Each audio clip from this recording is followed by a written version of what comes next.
And so what's your pedestal and what's your monkey quoting Shakespeare? So the monkey quoting Shakespeare is I have this concept I call traction thinking, and it's this distillation of a lot of what I've learned over, I don't like saying this, but decades now. I'm nigh on 40, and so I'm aware of time these days. But it's a distillation of kind of all that I've learned as an entrepreneur and spending time hanging out with other entrepreneurs. And so I want to take these concepts that in my professional experience really help people and like turn that into a platform. But the word platform there is doing a lot of heavy lifting, right? And so it's trying to figure out like what that platform is and what that looks like.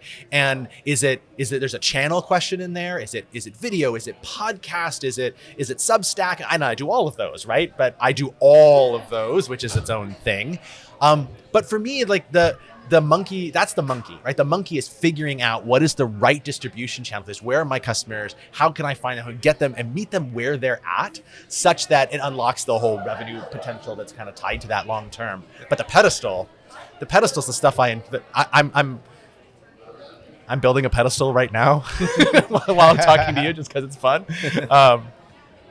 But when you're creating content, getting content done is itself valuable. So I don't want to minimize that and say like it's the pedestal, but oftentimes it is. Oftentimes it's easier. Like I have this weekly newsletter that I write. It's called 321 Traction. It's the same format every time. It's well understood. I have a process for it. 3 big ideas from me, 2 ideas that I've curated from others in one question. I got this database of ones that I've collected over time, and I synthesize it together and put it. It takes time, but it's a well-known process. Yeah. And so if I'm going to go and experiment with, let me do this deep dive into a topic and see if that resonates with people, or let me try to run a landing page test to see if I can get interest in this webinar, this paid webinar that I have coming up. Those are the monkey on the pedestal. Yeah. Actually, I'll just write next week's 321 Traction. Yeah, let's do that again. Let's do that again. Yeah.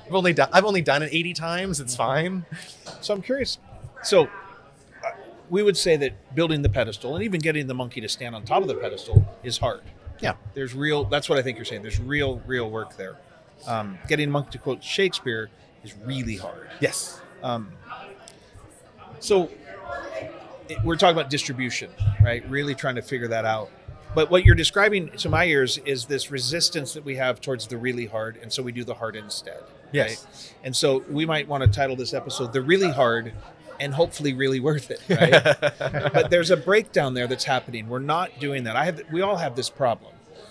What has your experience been with that resistance and not ever going there? And why don't we do that? And more importantly, why don't you go do that work? Yeah, it's much easier for me to talk about why people generally, but I won't. Let's now everybody just hit fast forward, because he talks about that for about another 30 minutes, and it's Kirk will hold me really accountable. Brilliant. It's amazing. But we're going to enter now with the part where you struggle right. with. Wait, it's brilliant, but we just fast forwarded 30 seconds. I don't think we did. So, okay.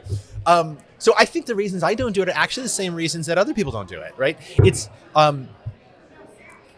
It's nearly a dodge. There's two reasons for me. Okay. So I think these are probably more like buckets. They're categories as opposed to specific things, right? Yeah. But that resistance that you're talking about that has that feel to it, we know it. We know it every single time it comes out. I mean, we as humanity, right? We know every time that comes up, and we almost always give in to the resistance. Yeah. And there are a lot of reasons for that, which we can get to. But for me, the reason that I opt against that resistance is because there's a psychological impact of getting shit done. Yeah. And I can get a pedestal done. Yeah, And it no feels matter good. what, I'm gonna turn it out, and it's gonna be good. It's gonna be on time.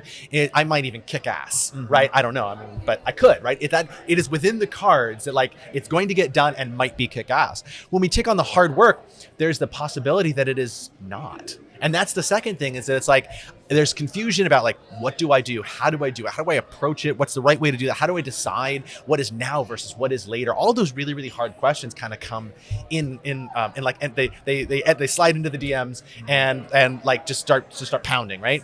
And those also are another resistance problem, because what we'll do, not to get too meta here, but what I do personally is I'll go, okay, no, I know this thing's important. I'm gonna set the pedestal aside. I'm gonna work on the monkey. I'm gonna get the monkey to recite Shakespeare.